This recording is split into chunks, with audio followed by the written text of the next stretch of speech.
Hi everyone! In today's easy tutorial, I'm going to show you how to make your Snapchat profile private. Welcome to the channel. Let's dive into it. So we are going to change some settings. To do that, I'm going to click on my profile icon from the top left corner.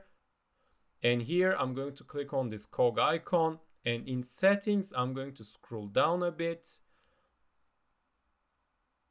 Here I'm going to click on contact me and then I'm going to select friends. Let's go back. Let's click on view my story and let's select friends only here. And let's go back again. And here I'm going to click on see me in quick add.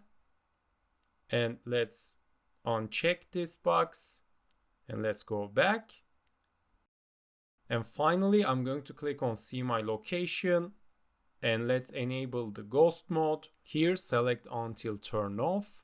And that's basically how to make your profile private in Snapchat. If you found this video helpful, tap the like and subscribe buttons to help others to find this video as well. Thank you for watching.